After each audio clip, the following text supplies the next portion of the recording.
umukuru w'inama nkenguzamateka Nyeniteka Emmanuel SINZOHAGERA n'ivyegera vyiwe Nyakwubahwa Spès-Caritas NJEBARIKANUYE na Cyriaque NSHIMIRIMANA hamwe n'abakenguzamateka baritavye amasengesho yatunganijwe n'umuryango w'umukuru w'igihugu kuva kw'igenekerezo rya 17 gushika ku rya 19 Ruheshi no mwaka ku murwa mukuru wa poritike Gitega mu ntumbero yo gukengurukira Imana ku kiringo c'umwaka amaze arongoye Uburundi. Ayo masengesho akaba yatangujwe n'imisa yabereye muri paroisse gatolika ya Magarama yo muri diocese nkuru ya Gitega yari ihagarariwe na Musenyeri Simoni NTAMWANA arongoye diocese. Mw'ijambo yashikirije abari bitavye iyo misa, umukuru w'igihugu Nyenicubahiro Evariste NDAYISHIMIYE yarakengurukiye Imana ko abaye umukuru w'igihugu agira kabiri atowe n'abenegihugu akamara umwaka. Yarakeje abari mu nzego zitandukanye z'igihugu kuko bakorana neza bagasenyera ku mugozi umwe. Yarongera akeza abarundi ku mutima w'ubugamburutsi ubaranga. Umukuru w'igihugu yahanuye abenegihugu kugira umutima wo gusubiza hamwe no gukura amaboko mu mpuzu kugira ngo biteze imbere. Ni vy'ukuri noba atahora yemera Imana yovyemera koko. Imana kuva mu 2005 niyo yonyene yiyoborera ubu Burundi bwacu. Sivyo imbeshere, jewe ku bwanje ndafise akanyamuneza kadasanzwe kandi ndazi ko atari jewe jenyene, tugasangiye n'abari mu nzego zose z'igihugu, tugasangiye n'abarundi bose, kuko biraboneka ko Uburundi buriko burashika ku yindi ntambwe ikomeye. Biraboneka yuko abarundi bamaze kumira akabuye k'abagabo. Nicerekana yuko koko abarundi banezerewe nuko bose uwo munsi bose bawurindiranye igishika, kuko nabonye abandungikira ubutumwa bankeza bantera intege. None nimurabe iki kimenyetso cyonyine dufise ngaha mu ngoro y'Imana, ni ikimenyetso kidasanzwe yuko Imana vyose ari ibikora.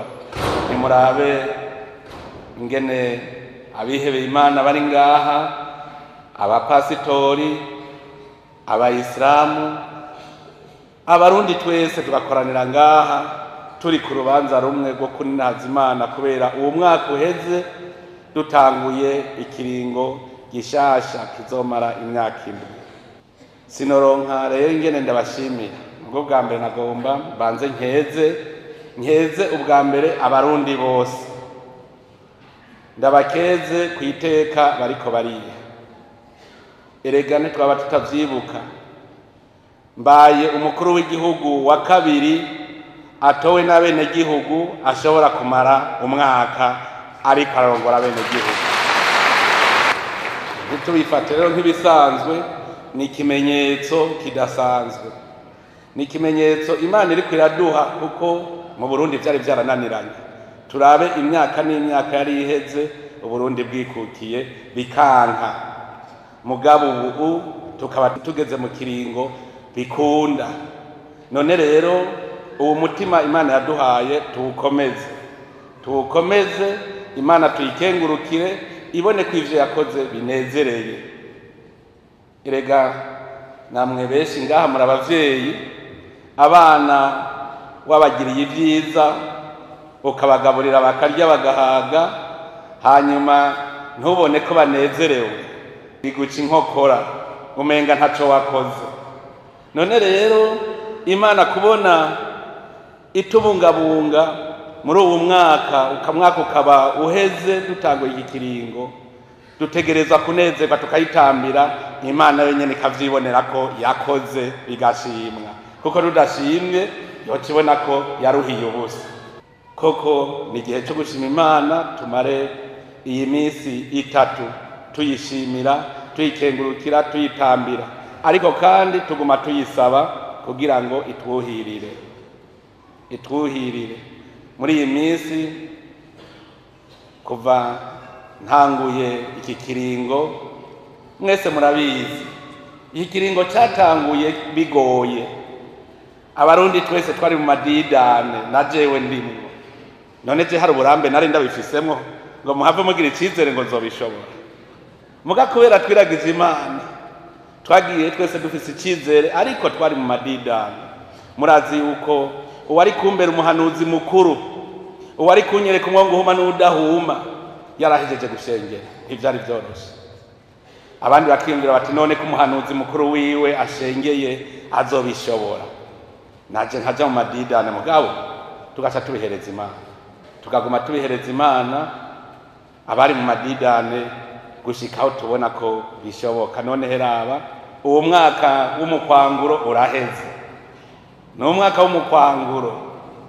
Mbere no babwira ntabarundi buharageze ko mu mpinkono ko kare mwari mukimenyereza. Ndabakeza mwebwe muri mu nzego zitandukanye, inama nshingamateka, inama nkenguzamateka, inama nshikiranganje. Koko ndanezerewe cyane kubona umwaka ushobora guhera dusenyera ku mugozi umwe twumvikana. Mbere hariho n'abantu abanyamahanga batari babizi ko bishoboka, ku buryo nabo badukeza bavuga bati biriko bira mu Burundi ntibisanzwe. Hariho mbere n'abigeze kuvuga ngo badupime, bavuga ngo twebwe ngo ibintu bijanye n'intwaro ngo mu Burundi ntavyo tuzi, ngo kuko mwama muteba muracererwa. Hanyuma umunsi umwe bazabona ivyo twumvikanye mu ndwi imwe vyaciye mu nama nshikiranganje, mu nama nkenguzamateka na nshingamateka, byose vyaheze bazabona biri ku mukono tuti ngibi vyabi. Baca bavuga ngo Burundi bwarahindutse, dukomera amashimana yawe. Sinoreha kandi gukeza kandi Abarundi narabibonye neza ko bahindutse, barafise umutima w'ubugamburutse. Twabonera hamwe ibisa nabi, tubiboneye hamwe tuti tubitorera umuti, nkabona bose baciye baja ku murongo. Hanezerwa cyane nawe murumva uri umwungere ukaragira intama nziza, nturagira ubuhushi, murumva yuko unezerwa. Nico gitwiye byose ndabishimira Imana, nkengurukira mwebwe Abarundi, kuko kare mwari kubanza kuzimata, mukazimata bikangora, mugabo kubona twagiye twese twigorora tugafata inzira imwe, ubu tukaba tumaze gufata ingendo nziza. Ndabakengurukire cyane kandi saba Imana ibagumizemo uwo mutima, ahubwo ibahe n'umutima mushasha uza n'ibindi vyiza biruta ivyo tuza turimwo. Hanyuma rero muri iyi minsi 3 turafise umutwaro. Ubwa mbere jewe nk'urongoye iri hanga ndasaba igisabisho kugira ngo Imana igume inkomeza, impa ubwenge nshobore kwitonda, bishoboke ko ndabatunganiriza. Uwo n'umutwaro ndabahaye muri iyi minsi 3 tuyimare turiko turashikiriza uwo mutwaro, Imana iwakire. Umutwaro ugira kabiri n'umutwaro ujanye no gusubiza hamwe neza mu Burundi. Abantu bakirabana nabi, bagifise imitima iri mu kirere, naho nyene ivyo bari vyiza muri iki gihugu. Tugira umushinge mwiza. Ivyadubereye umutego muri iyo myaka yahera ntibibandanye arivyo bitwere umutego. Jewe ku bwanje ndamaze kubona yuko ari shetani yatwiziziye, yari sekibi yatwiziziye. None ivyo sekibi yaduteye bibandanye bituboha. Erega n'ivyatuboha tuzoba tuboshwe na sekibi nyene. Tuzane rero umutima mushasha, dutangure kubabarana. Hariho ivyo jewe nita kugiriranira ikigongwe, kumvira ikigongwe uwundi ukamwumvira ikigongwe, kuko tugeze mu bihe turiko turamenya ukuri, kandi uko kuri tutakumenye ntituzomenya ikizira. Hariho abanka kuko kuri kumenyekana kugira ngo bicireho barengane, mugabo tutakumenye kizoguma ari gitsitaza kuri twebwe. Dusabe umutima mweranda, duha umutima ivyo vyase ikibi vyadufashe mu kahise tubashe kubigirira ikigongwe twebwe nyene Abarundi. Nta bandi bazobigirira ikigongwe atari twebwe nyene Abarundi. Tubigaye, twihane, tuvuge tuti tuzosubira. Uwo rero no umutwaro ukomeye cyane. Uwundi mutwaro n'umutwaro wo gutera imbere. Erega Imana yaturemeye iyi si kugira ngo ituramire, itere imbere. Mugarera Imana yiduhaye, natwe yaduhaye ubwenge ngo tumenye kuyihingura.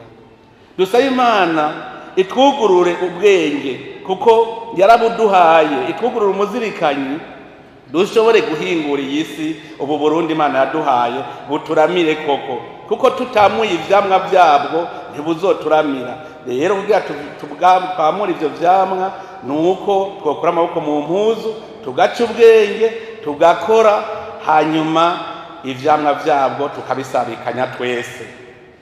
Dusabe rero Imana muri iyi minsi itwugurura, iduha ubwenge, iduha umutima wo gukunda ibikorwa kugira igihugu cacu gitera imbere.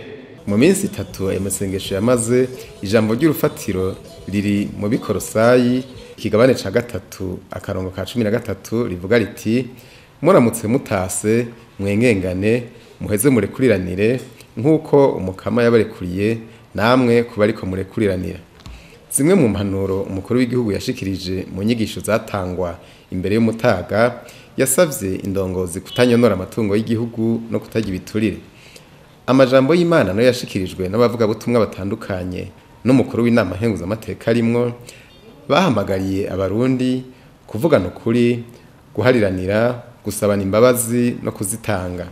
Ayo masengesho yari yitabwe kandi n'abagize ibiro by'inama nshingamateka, abashingamateka, icegera c'umukuru w'igihugu, umushikiranganje wa mbere, abashikiranganje, abategetsi batandukanye b'inzego z'igihugu n'abene igihugu bari bavuye mu mihingo itandukanye y'Uburundi.